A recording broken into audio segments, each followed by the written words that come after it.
My name is Daniel, I'm 34. Until a few months ago, I was just the quiet guy next door, a freelance designer nobody really noticed, living alone in a small rented house on the most ordinary street you've ever seen. Then one night, past 10 o'clock, my neighbor knocked on my door barefoot and whispered, "Could you pretend to be my husband tonight?" She was 44, married, elegant in a way that made you feel underdressed just standing near her. In the dining room she walked me into smelled like candles and lamb and something I didn't have a name for yet.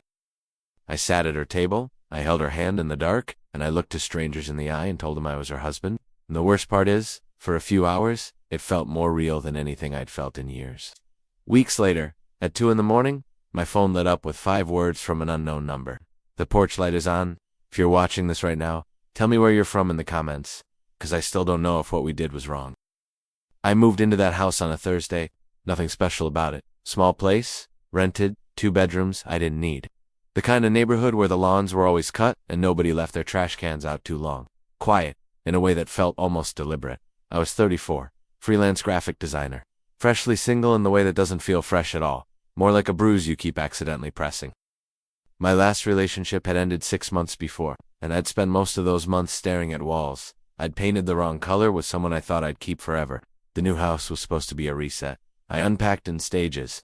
Coffee maker first. Always. I kept the curtains open because the light coming in from the west was that late amber gold that makes even cardboard boxers look like they belong somewhere. That's when I first saw her. She was watering plants on the porch of the house next door. Large brick house, white trim, a kind of quiet elegance that said money without needing to say it out loud. She wore a pale blue linen shirt and dark trousers, moving slowly, unhurried, tilting the watering can with the patience of someone who had done this 1,000 times. I watched her for maybe 15 seconds before I caught myself watching. She didn't look over. I went back to my boxers. That evening, I sat with my laptop open and a half-eaten sandwich beside me. Design work, nothing exciting. The kind that pays bills and keeps your hands busy so your mind doesn't wander. But it wandered anyway. I got up for water and looked out the front window. The street was dark and still. Most houses had their lights off already. But next door, the porch light was still on.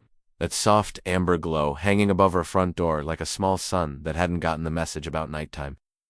I stood there a moment, then went back to my laptop. The next morning I met Evelyn Price at the mailboxes. White hair, sharp eyes, the kind of woman who notices everything and files it away neatly. "You're the new one," she said. Not unfriendly. Just stating a fact. She told me small things, which neighbors had dogs, when the recycling came. Then, almost as an afterthought, she nodded toward the brick house, the Whitmore place. "Laura's lovely. Her husband travels a great deal." She said it the way people say things when they mean more than the words. A few minutes later, Laura passed in a silver car, saw me at my mailbox, gave a small, polite wave. Sunglasses pushed up into her dark hair like she'd forgotten they were there. Then she was gone. That evening I sat on my porch with a book I wasn't really reading. She was on her own porch across the fence, a glass of white wine in one hand, looking at nothing in particular. The street quiet, the light fading.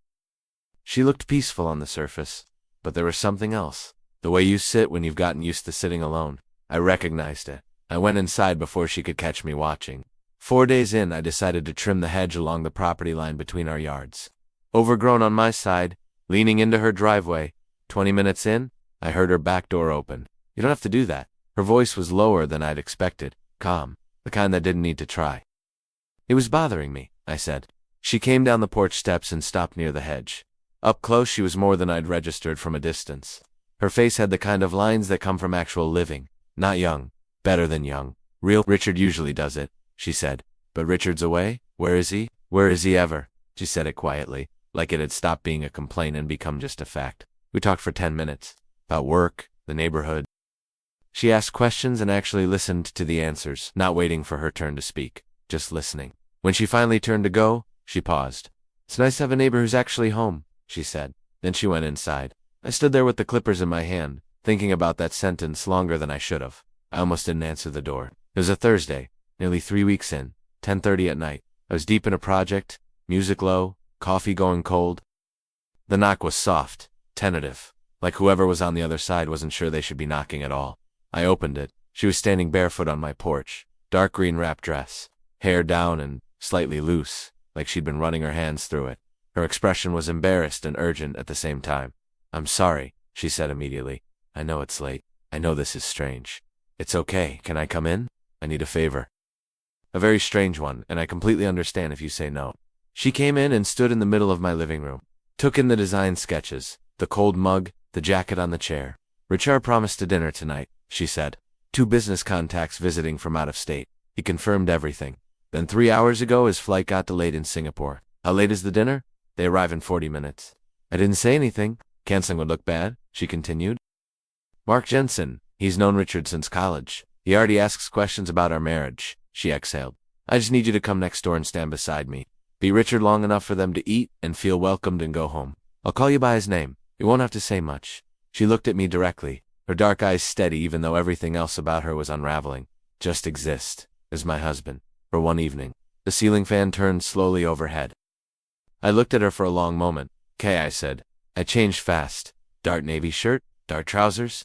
She was waiting at her front door and looked me over quickly. Assessment, not judgment, then nodded. "Your name is Richard tonight," she said quietly. "Consulting. Strategic management. If they ask about golf, you've had knee trouble? Got it." We went in. 2 men near the kitchen doorway with drinks. Mark Jensen, broad-shouldered mid-50s, the kind of face that was always half remembering something, and Paul, quieter, who shook my hand like a business transaction. Mark clapped me on the shoulder. "Finally, was starting to think you were a ghost." "It's been relentless," I said. He laughed. Just like that, the evening opened up. Dinner was lamb. Laura had made it herself, the smell still lingering warmly. She moved through the room with practiced ease, pouring wine, redirecting questions that got too specific. I watched her manage everything and felt something I hadn't expected. Admiration. I almost lost it once. Paul asked about a project in Amsterdam, a company name I didn't recognize. He looked at me with polite expectation. I had nothing. Sad 2-second silence that goes 1 second too long. Then Laura's hand found mine under the table. Not grabbing, just settling there. Warm and steady. She leaned forward and said Richard never discussed individual clients at personal dinners. A rule he'd kept since early in his career. Mark laughed and said that was exactly the discipline he'd always admired. Her hand stayed a few more seconds. Then it moved away. I picked up my wine glass so my hands had somewhere to go. They left at 1:45. The house settled into silence. Laura stood at the closed front door with her back to me. Still, just breathing. Then she turned. "Thank you," she said. "Saucer now. The performance gone. You did most of the work. You stayed calm." She almost smiled. "I could feel you panicking on the inside during the Amsterdam question. Very visibly, apparently. Only to me." She opened a bottle of wine and looked at me. "Stay just for a bit? I don't want to sit here alone just yet." We took the wine to the back porch. 2 low chairs, angled toward the garden. The air was cool, smelling of cut grass and distant rain. Most of the neighborhood was dark. She poured into me a glass. Neither of us spoke for a while. Then he hasn't been home for more than 4 days at a stretch in over a year. I let her continue. "I'm not complaining." I pause. "That's a lie." "I suppose I am." Quietly. She turned her glass slowly in both hands. 22 years? Married. People would say, "Laura, you have everything." And they're right. I have everything. She was quiet a moment. Said a person who actually looks at me. The garden was still. "When did you notice?" I asked. The absence was gradual. The noticing was sudden. One morning I woke up and the other side of the bed was made. Because he'd been gone for days and the housekeeper had come, and I realized I couldn't remember our last real conversation. Not logistics. A real one. I thought about my last relationship. The way you can be in the same room as someone and still be completely alone. I didn't say any of that. It wasn't my moment. "You're easy to talk to," she said. "I'm just quiet." "That's not the same thing." She looked at me sideways. "Quiet people don't make you feel heard. You actually listen." I didn't know what to do with that, so I looked at the garden. At some point our chairs had shifted, or we had, our arm on the rest beside mine, our hands closed in the way you notice without acknowledging. I picked up my glass. "I should go," I said. She nodded, not pushing, not pretending she didn't know why I was leaving. "Tonight helped," she said quietly. "Thank you, Daniel." I walked back through the gap in the fence. 2 days later she knocked with shortbread in a blue ceramic container. "I bake when I have nothing to do with my hands," she said. We sat in my kitchen. Tea, small talk, her grandmother's recipe written on a card in fading ink. I wasn't sitting carefully anymore. I was just sitting, and so was she. That's when I saw Evelyn Price walking past on the sidewalk, garden gloves still on, glancing toward my front path with practiced nonchalance. Laura noticed me looking. She turned to see. Neither of us said anything. She left a few minutes later. That evening she found me in the driveway when I came home from the grocery store. "Mark texted Richard," she said quietly. "Said it was lovely seeing us both. That we seemed solid." "Is that bad?" "It means Richard will eventually ask about the dinner he missed. I'll tell him a neighbor helped." A small pause. Everything I said to Mark was technically true. I just didn't specify which Richard I was married to. I laughed. Couldn't help it. And she laughed too, real brief, surprised out of herself. We stood there in the driveway in the blue evening light, laughing at the small absurdity of it all. Neither of us going inside. My bag's getting heavy. Finally, I said goodnight. I put the groceries away slowly. I was smiling, and I didn't examine why. He came back on a Sunday. I heard the car first. A different engine, lower, a luxury sound. Richard Whitmore stepped out with a single rolling case. Tall, silver-haired, the kind of man who fills space without trying. Laura opened the door before he knocked. They embraced briefly, politely, the way people do when the gesture is remembered more than felt. Then he saw me at my window. She introduced us from the porch, her voice perfectly natural. He lifted a hand, assessed me in a second, and said, "Good to meet you." Laura's eyes moved to me for just a fraction of a second. Then the door closed behind them both. That night, lying in bed, I heard voices through the open windows. I wasn't trying to listen. His voice flat, the word always used like a weapon. Her voice steadier but pulled tight. Something about presence, about what a marriage is supposed to feel like. Then a door, hard, silence. I stared at the ceiling and felt guilty for knowing what I knew, for having sat on her porch and heard about the absence and the made bed, for having been Richard for a night, for knowing how her hand felt when it settled quietly over mine in the dark. I turned over and closed my eyes. It took a long time to sleep. Part 2 the week after Richard came back was the quietest one yet. Laura didn't come outside much. When she did, it was quick car to door to car, head down, moving with purpose like a woman who had decided that stillness was dangerous. I gave her space. That's all I could do, really. I wasn't her friend exactly. I wasn't her anything exactly. I was the neighbor who had pretended to be her husband for one evening, and then sat on her porch drinking wine and listening to things she probably hadn't said out loud in years. I worked. I walked. I made too much coffee. Evelyn caught me one afternoon by the mailboxes again. "You went to dinner at the Whitmore place a few weeks back," she said. "Casual? Almost too casual?" I didn't flinch. Laura needed a hand with something. A work project. Evelyn nodded slowly. The way people nod when they're filing your answer away, not accepting it. "She's a lovely woman," Evelyn said. "People don't always appreciate lovely women properly." Then she went back inside. I stood there in the cold for a moment, turning that sentence over. 3 evenings later, Richard knocked on my door. I wasn't expecting it. It was just past 7. Still light outside, and I heard the knock and opened it, and there he was. Jacket on, no tie, holding a bottle of whiskey loosely by the neck. "Thought I'd come introduce myself properly," he said. "Laura mentioned you helped her out while I was traveling." "Just a small thing," I said. He held up the bottle slightly. "You have glasses?" I let him in. We sat at my kitchen table, and I poured 2 measures, and he looked around my place. The way men do when they're trying to read someone, not the room. "Really? The person who lives in the room?" "Freelance design," he said. "That's right. Good work." "Enough," he nodded. Drink set his glass down and turned it slowly. "Laura likes you," he said. Not accusing, just stating. "She's been kind," I said carefully. "Good neighbor. She doesn't warm up to people, easily." He looked at me directly. "Never has. Takes her a long time to trust." I didn't say anything. I held his gaze and took a slow drink. He asked a few more things. How long I planned to stay in the neighborhood. Whether I had family nearby. Normal questions. Neighborly questions. But underneath them something else was running a current I could feel without being able to name precisely. He left after 20 minutes. Shook my hand at the door. Firm, a beat too long. "Good to know who's next door," he said. I closed the door and stood in my hallway for a long moment. He knew something. Or suspected something. Or maybe he was just the kind of man who checked the perimeter out of habit. The way you check a door is locked, even when you're fairly sure you locked it. Either way, I felt it. 2 weeks went by. Quiet, careful weeks. Laura and I exchanged small waves across the driveway. Nothing more. The shortbread and the late porch wine and the Omas touch in the dark felt like a different season entirely. I told myself it was better this way. I almost believed it. Then one night at 2:03 in the morning, my phone buzzed on the nightstand. Unknown number. One line? "The porch light is on." I lay there in the dark and read it twice.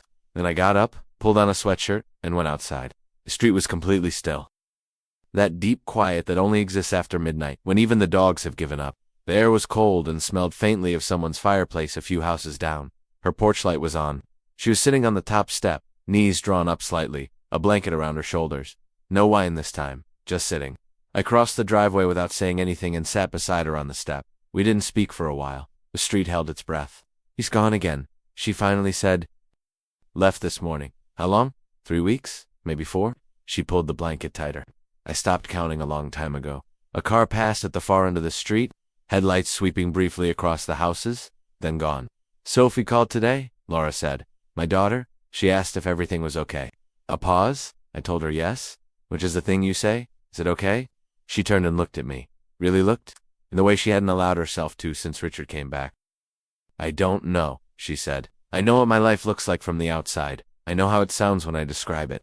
Big house? No money problems. A husband who's successful? She looked back at the street. But some nights I sit out here and I feel like I'm waiting for something, and I don't even know what I'm waiting for anymore.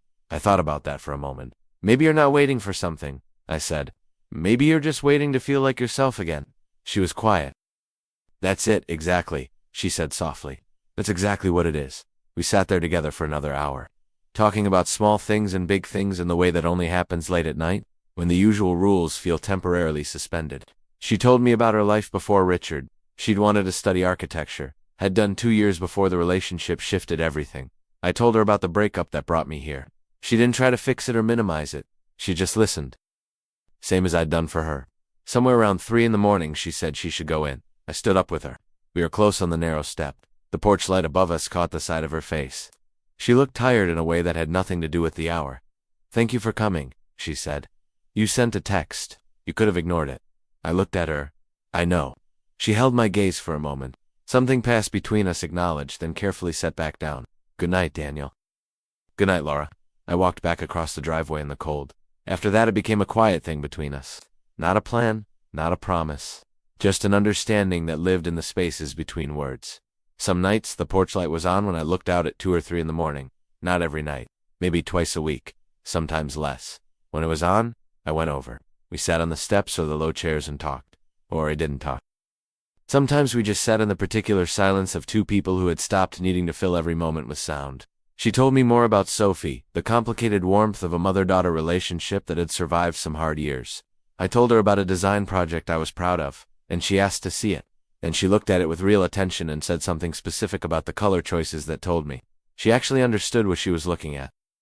One night it rained lightly, and we stayed anyway, protected by the porch overhang, watching the rain come down on the quiet garden. Nothing happened that anyone could point to. That was almost the hardest part, the complete absence of a definable moment.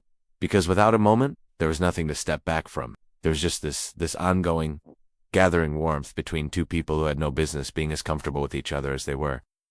Sophie visited on a Saturday afternoon in November. I met her by accident, taking out trash as she came up the front path. Mid-20s, dark-haired like her mother, with a more openly curious expression. She looked at me the way young people look at unexpected variables. You're the neighbor, she said. Daniel, I said. Sophie, she tilted her head slightly. Mom's mentioned to you. Good things, I hope. She said you were quiet. A small smile. She said it like it was a compliment. She went inside. I went back in too. Later that evening, I watched from my kitchen as their lights stayed on well past 10. At one point, I heard them laughing, both of them. Together, the sound carrying easily through the still air. It was a good sound, full and unguarded. I smiled at nothing in particular and went back to my work. There was a night in late November that I won't forget. The porch light was on. I went over, but something was different in the way she was sitting, more closed, arms around her knees, face angled away from the street. I sat beside her. Bad day, I asked. Bad phone call, she said. Richard, we argued. Properly this time. She exhaled slowly. He said I'd become distant. Which is, I don't even know how to begin with that. He's the one who's never here. She pressed her fingers against her temple. And then he said something about the neighbors. She paused. About you, specifically. That Evelyn had apparently mentioned seeing you here a few times late at night. The cold air sat between us. What did you say? I asked carefully. I said you were a friend, that I'd been having some difficult months, and that you'd been a kind neighbor. She looked at me sideways. Which is true. All of it's true. I said. Yes, a long pause. He didn't argue, he just went quiet. Which is worse than arguing. With Richard. We sat with that for a moment. Then she said quietly, I don't want to lose this. Whatever this is. I don't want to have to give it up because it makes people uncomfortable. You don't have to give it up, don't I? She turned to face me fully. Her eyes steady and serious and tired. At some point this becomes a thing that has to be named. And once it's named, she stopped. We don't have to name it, I said. She held my gaze for a long moment. Then she leaned forward. Slowly. And so did I. And we nearly did what we'd nearly done before. But this time she stopped with her forehead almost against mine. Just a breath apart. Her eyes closed. We shouldn't, she whispered. I know, I said. Neither of us moved for a moment. Then we both leaned back. Separately. Back into our own chairs and our own lives, and the careful distance that had kept everything intact. She let out a long, shaking breath. "I'm sorry," she said. "Don't be," I said. "Please don't be." We sat there a while longer without speaking. Eventually she went inside. I walked home in the cold, hands in my pockets, looking up at a sky full of cloud and no stars. December came and the street put up its lights. Things settled into a new kind of quiet between us. The almost kiss sat in the air, but we didn't discuss it. It became another one of those things that lived between words, acknowledged without being named. Richard came back for Christmas. 10 days. The house next door had a different energy with him in it. It lights on in different rooms, it's a different car in the driveway. I saw Laura once during those 10 days. Briefly, at the mailboxes. She was wearing a red coat and her hair was up, and she looked beautiful in the way that made something ache quietly in my chest. We talked for maybe 3 minutes, but nothing significant. When she went back inside, I stood at my mailbox for a moment, longer than I needed to. Evelyn was not visible. For once, January. Richard left again. The porch light came on. I went over and we sat in the cold January air with tea instead of wine this time, wrapped in separate blankets, and we talked for 2 hours about everything and nothing. She laughed 3 times. Real ones. The kind that change your face. Somewhere around 1 a.m., she said, "I keep thinking about architecture. The thing you gave up, the thing I set aside." She corrected herself gently. "There's a difference." A pause. "I looked at some evening courses last week. Just look." "You should do more than look," I said. She was quiet for a moment. "Maybe," she said. And this time, the word didn't sound like a retreat. It's been several months now since that first evening she knocked barefoot on my door. I think about that night sometimes. How strange it was. How it started as a favor and became something I don't have a clean word for. She's still in the house next door. Richard is still traveling. Sophie still visits on scattered weekends, and sometimes I hear them laughing through the still air. And some nights, not every night, not even most nights, but some, I look out at the quiet street and the porch light next door is on, and I go. We sit on those same steps in whatever weather the season has brought us, and we talk. Or we don't talk. And the street stays dark and still around us and nothing happens that anyone could point to as a transgression. But something is there. It has always been there. It lives in the pauses, in the late hours, in the way she says my name sometimes. Like it means something specific that no one else would understand. I don't know what comes next. I don't think she does either. But whenever that porch light turns on after midnight, I know she's there. And somehow, that's enough. Like and subscribe for more stories. New confession, every week.